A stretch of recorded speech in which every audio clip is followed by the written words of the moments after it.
नमस्कार दोस्तों, स्वागत है आप सभी का स्टडी विद 87 यूट्यूब चैनल पर। और हम लोग रेलवे स्पेशल सीरीज कवर कर रहे हैं। इस रेलवे स्पेशल सीरीज में अब तक रेलवे के जितने भी पिछले एग्ज़ाम हुए हैं उनमें किस प्रकार के प्रश्न पूछे गए हैं, उन सभी प्रश्नों को डिस्क्रिप्शन के माध्यम से कवर कर रहे हैं। आज की यह वीडियो हमारी आरआरसी हाजीपुर 2017 के एग्ज़ाम पेपर पर आधारित है।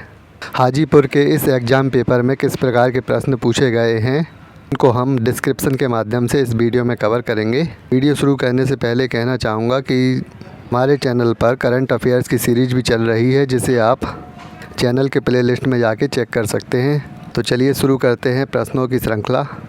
पहला प्रश्न है, पीट कोयला किस प्रकार का कोयला होता है? तो बहुत ही महत्वपूर्ण प्रश्न है। पीट कोयला एक निम्न प्रकार का कोयला होता है जिसे खराब किस्म का कोयला भी कहा जाता है। देखिए नीचे लिखा भी है कि पीट कोयला सबसे निम्न अथवा खराब किस्म का कोयला होता है, जबकि सर्वाधिक अच्छी किस्म का कोयला एंथ्रेसाइट कोयला होता है। तो याद रखिएगा, एंथ्रेसाइट जो किस्म होती है कोयले की, वे सर्वाधिक अच्छी होती है।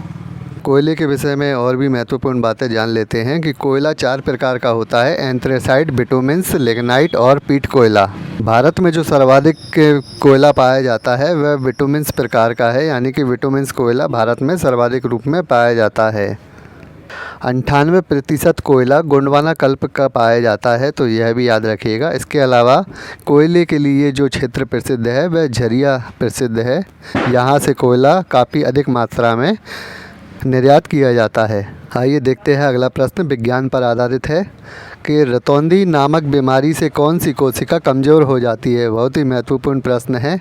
तो रतौंधी नामक बीमारी में शलाका कोशिका जो होती है वह कमज़ोर हो जाती है, या इस प्रकार भी कह सकते हैं कि शलाका कोशिका के कमज़ोर होने के कारण रतौंधी नामक बीमारी होती है।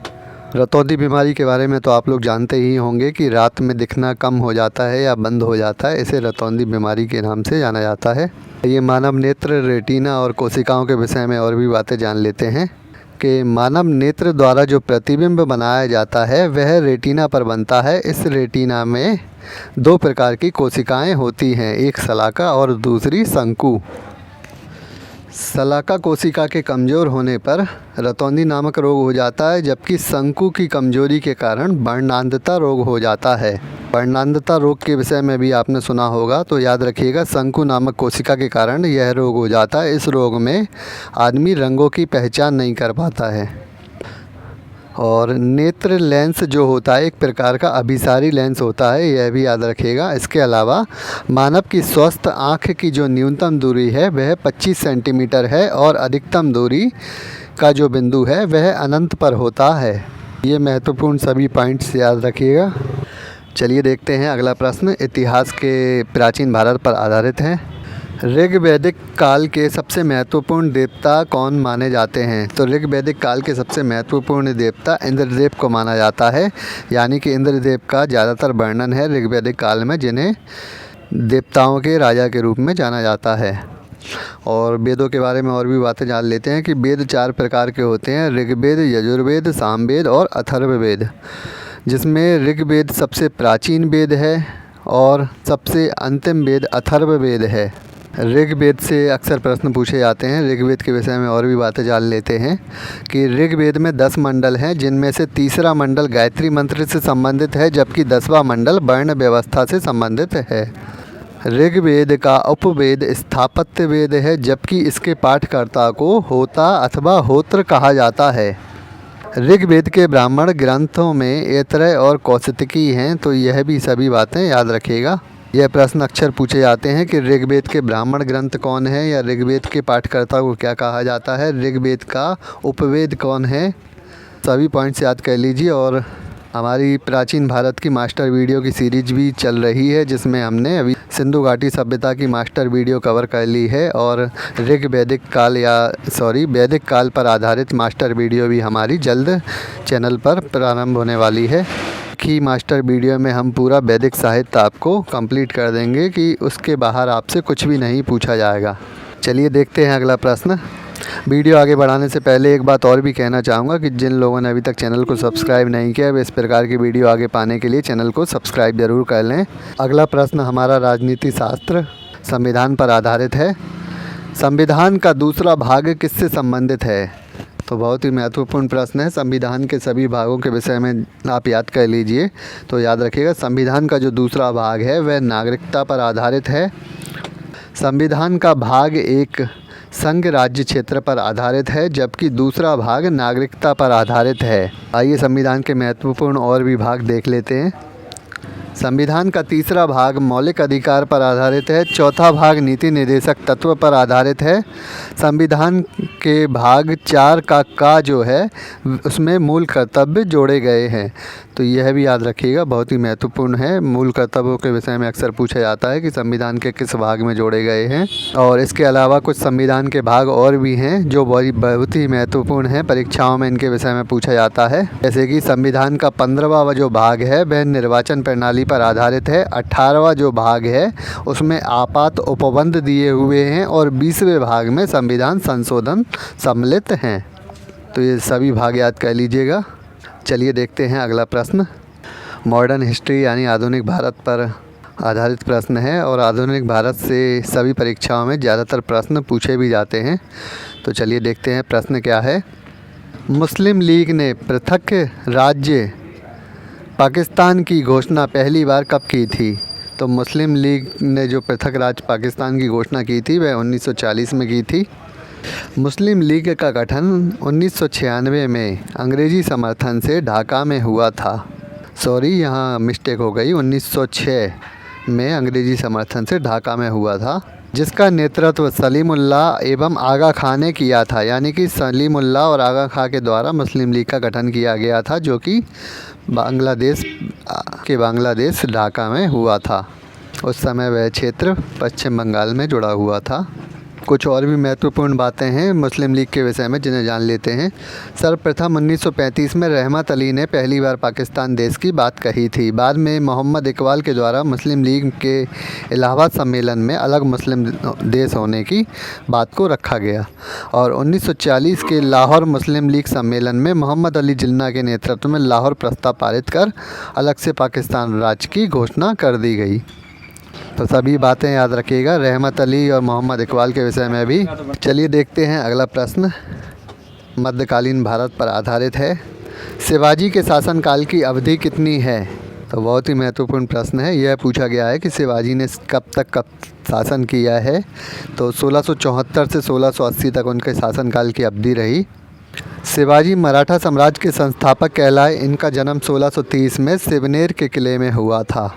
शिवाजी के पिता शाहजी भोसले एवं माता जीजाबाई थीं। कुछ और भी महत्वपूर्ण बातें हैं इनके विषय में। शिवाजी के राजनीतिक गुरु दादाजी कोंडदेव थे, जबकि आध्यात्मिक गुरु के रूप में रामदास को जाना जाता है।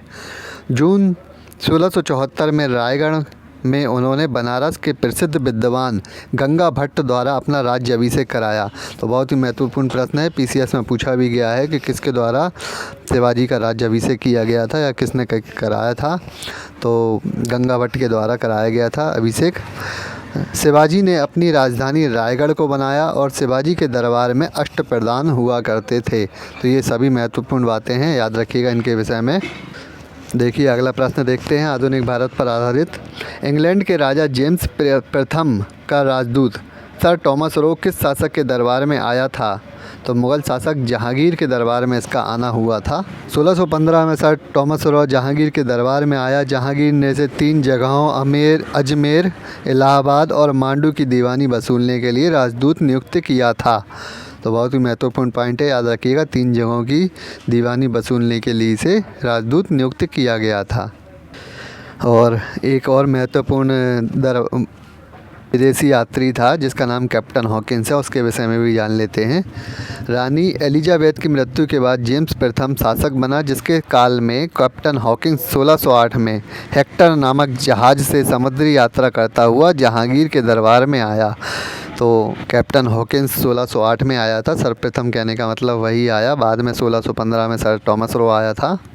और कैप्टन हॉकिंस को तुर्की एवं फ़ारसी भाषा का अच्छा ज्ञान था, जिस वजह से जहांगीर ने कैप्टन हॉकिंस को इंग्लिश खां की उपाधि भी दी थी। तो यह भी बात याद रखिएगा। ये सभी महत्वपूर्ण बातें हैं कैप्टन हॉकिंस के विषय में। हेक्टर नामक जहाज़ से आया था, जेम्स प्रथम के शासनकाल में आया, 1608 ईस्वी में आया और इसे इंग्लिश खां की उपाधि भी दी गई थी मुग़ल शासक जहांगीर के द्वारा। अगला प्रश्न है, संविधान सभा की प्रथम बैठक कब हुई थी? तो संविधान सभा की प्रथम बैठक 9 दिसंबर 1946 में हुई थी। संविधान सभा की प्रथम बैठक 9 दिसंबर 1946 में हुई, जिसकी अध्यक्षता अस्थायी अध्यक्ष सच्चिदानंद सिन्हा ने की थी। तो याद रखिएगा, पहले अध्यक्ष और अस्थायी अध्यक्ष सच्चिदानंद सिन्हा थे जिन्होंने संविधान सभा की प्रथम बैठक की अध्यक्षता की थी। कुछ और भी महत्वपूर्ण बातें हैं संविधान सभा के विषय में, तो देख लेते हैं। संविधान सभा को बनाने में 2 वर्ष 11 माह 18 दिन लगभग 3 वर्ष का समय लगा था। संविधान किताब में जो शांति निकेतन के चित्रकार हैं नंदलाल बोस ने अपनी चित्रात्मक छवियां दी थीं। यानी कि जो संविधान में की किताब में कुछ चित्रात्मक छवियां बनी हैं उन्हें चित्रकार नंदलाल बोस के द्वारा दिया गया और प्रेम बिहारी नारायण ने इसे लिखा था। तो ये महत्वपूर्ण बातें हैं, इनके विषय में याद रखिएगा। संविधान के स्थायी अध्यक्ष डॉक्टर राजेंद्र प्रसाद की अध्यक्षता में 22 जनवरी 1947 को पहला प्रस्ताव पास किया गया था। पहला प्रस्ताव क्या है, यह मैं अपनी संविधान की जो हमारी सीरीज चल रही है उसमें मैं कवर कर चुका हूँ। आप चैनल की प्लेलिस्ट में जाके चेक कर सकते हैं। संविधान को 26 नवंबर 1949 को पारित किया गया, जबकि लागू 26 जनवरी 1950 में हुआ था। तो ये सभी बातें सभी प्रश्नों के माध्यम से पूछी जाती हैं, सभी के विषय में याद रखिएगा। चलिए देखते हैं अगला प्रश्न। विज्ञान पर आधारित प्रश्न है कि लड़ो और उड़ो हार्मोन किस हार्मोन को कहा जाता है? तो बहुत ही महत्वपूर्ण प्रश्न है। लड़ो और उड़ो हार्मोन एड्रीनेलिन को कहा जाता है। एड्रीनेलिन हार्मोन को ही लड़ो और उड़ो हार्मोन कहा जाता है। यह संकट, भय और दुख आदि परिस्थितियों में हमारे शरीर में ग्लूकोज अर्थात एनर्जी की मात्रा को बढ़ाकर हमारी रक्षा करता है। तो बहुत ही महत्वपूर्ण प्रश्न है, याद रखिएगा। इस प्रकार से भी प्रश्न पूछा जा सकता है कि दुख एवं भय संकट की परिस्थितियों में हमारे शरीर में ग्लूकोज की मात्रा को कौन बढ़ा देता है? तो याद रखिएगा, एड्रीनेलिन हार्मोन जो है यह कार्य करता है। अगला बहुत ही महत्वपूर्ण प्रश्न है, प्राचीन भारत के बौद्ध धर्म पर आधारित कि दूसरी बौद्ध संगीति किस स्थान पर हुई है? तो इन बौद्ध संगीतियों से अक्सर प्रश्न पूछे जाते हैं। आज इन सभी बौद्ध संगीतियों के विषय में हम इसमें प्रश्न में कवर कर लेते हैं। तो पहले तो इस प्रश्न का आंसर है कि दूसरी बौद्ध संगीति वैशाली में संपन्न हुई थी। बौद्ध धर्म के 3 रत्न हैं, बुद्ध, धम्म और संघ, यह भी पूछे जाते हैं, तो याद रखिएगा। इसके अलावा प्राचीन काल में कुल 4 महत्वपूर्ण बौद्ध संगीतियाँ हुई थी। महत्वपूर्ण इसलिए कहा कि 4 महत्वपूर्ण बौद्ध संगीतियाँ हैं। इसके अलावा और भी बौद्ध संगीतियाँ हैं जिनके विषय में नहीं पूछा जाता है। तो प्रथम बौद्ध संगीति राजगृह में महाकश्यप की अध्यक्षता एवं अजातशत्रु के शासनकाल में हुई थी। तो यह प्रश्न 3 तरीकों से पूछा जा सकता है कि प्रथम बौद्ध संगीति कहाँ हुई, किसकी अध्यक्षता में हुई और किसके शासनकाल में हुई। तो तीनों बातें आपको याद रखनी है। के बाद दूसरी बौद्ध संगीति वैशाली में सबकर्मी की अध्यक्षता एवं कालाशोक के शासनकाल में हुई। तीसरी बौद्ध संगीति पाटलिपुत्र में मोगलीपत्तनम की अध्यक्षता एवं अशोक के शासनकाल में हुई थी। चौथी बौद्ध संगीति कुंडलवन आज के कश्मीर में वसुमित्र की अध्यक्षता एवं कनिष्क के शासनकाल में हुई थी। तो ये महत्वपूर्ण 10 प्रश्न हैं जिनको हमने इस वीडियो में कवर किया। इन टॉपिक्स पर आधारित कोई भी प्रश्न आपसे पूछ लिया जाए, आप उसको हमारी समझाई हुई डिस्क्रिप्शन के माध्यम से कवर कर लेंगे। इस वीडियो में अभी इतने ही प्रश्न रखते हैं और इस वीडियो को यहीं समाप्त करते हैं। इस प्रकार की वीडियो आगे पाने के लिए देखते रहिए स्टडी विद 87। चैनल को सब्सक्राइब ज़रूर कर लें और वीडियो पसंद आती है तो लाइक कमेंट भी ज़रूर करें। धन्यवाद।